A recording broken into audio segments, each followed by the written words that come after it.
তো হ্যালো বন্ধুরা, তোমরা কীরকম আছো? আশা করি ভালোই আছো। আমি ভালো নেই একদমই, দেখতেই পাচ্ছ চৌকির উপরে জামা কাপড়ে পুরোটাই ভর্তি। কি অবস্থা জামা কাপড়ের তোমরা দেখো। সব জামা কাপড় একটা বাক্সর মধ্যে ছিল, এই যে বাক্সটা দেখতে পাচ্ছ এর মধ্যে সব জামা কাপড় ছিল। আর এই জামা কাপড়গুলো বাক্সতে রাখাতে হয়তো কোনো রকমভাবে জামা কাপড় রাখতে গিয়ে হোক কি কোনো রকমভাবে হোক এর মধ্যে ইঁদুর ঢুকে গেছে, আর ইঁদুর ঢুকে পুরো সর্বনাশ করে দিয়েছে। আমার জামা কাপড় কেটে আর কিছুই বাকি রাখেনি। যে জামাগুলো, শাড়িগুলো, ব্লাউজগুলো পরতাম সেই শাড়িগুলোকে পুরো কেটে পুরো শেষ করে দিয়েছে। আর শেষ করে দিয়েছে তো দূরের কথা, আমি তো আর পুরো বাক্সটা খুলে মানে প্রত্যেক দিন নাড়িয়ে চাড়িয়ে সব জামা কাপড় বের করে পরা হয়নি। একটা রেখেছি, একটা বের করে পরেছি, আবার একটা ঢুকিয়ে রেখেছি, এরকমই করেছি। যেহেতু আর অন্য কিছু রাখার জন্য নেই, তোমরা তো জানোই আমি ভাড়া বাড়িতে থাকি, এখানে কোনো জিনিসপত্র নেই, শুধু এই একটাই বাক্স রেখেছি কাগজপত্র আর দুই একটা ভালো জামা কাপড় রাখার জন্য। আর সেই জামা কাপড় যদি পুরোটাই কেটে দেয় তাহলে তো আর কোনো উপায়ই থাকে না। তাহলে ভাবো আমার অবস্থাটা, আমার কীরকম বেহাল অবস্থা হয়েছে। আর এই দেখো 3 জন সদস্য এইখানে শুয়ে রয়েছে, দেখো এর মায়েরা পালিয়ে গেছে। আমি এই বাক্সের দরজাটা খোলাতেই সঙ্গে সঙ্গে মায়েরা পালিয়ে গেল, বড় ইঁদুরগুলো পালিয়ে গেল।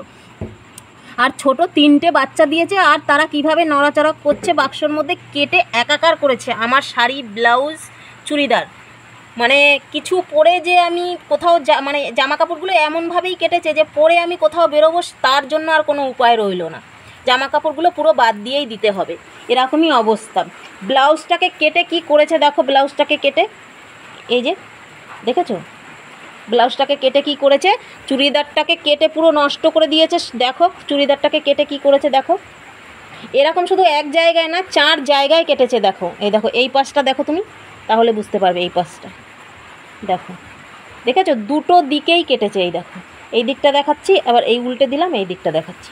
এরকম 4টে 5 কেটেছে, শুধু একটা নয়, এর সঙ্গে প্যান্টও কেটে দিয়েছে, লেগিংসগুলোও কেটে দিয়েছে।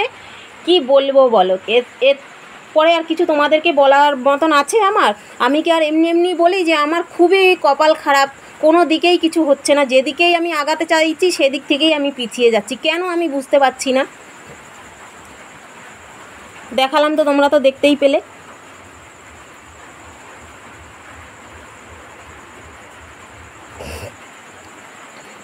এই জন্য বলি বন্ধুরা, তোমরা আমার পাশে একটু থাকো, আমাকে একটু মানে আগিয়ে নিয়ে যাওয়ার চেষ্টা করো। মানে কীভাবে যে আমি এগোতে পারবো আমি কিছুই নিজে বুঝতে পারছি না। তোমাদের ভিডিওগুলো দেখি আমি, আমার খুবই ভালো লাগে, যার জন্য আমার একটু আগ্রহ হয় যে আমিও একটু করে একটু চেষ্টা করি একটু এগিয়ে যাওয়ার জন্য, কিন্তু আমার কিছুতেই আমি আগাতে পারছি না, কেন আমি বুঝতে পারছি না।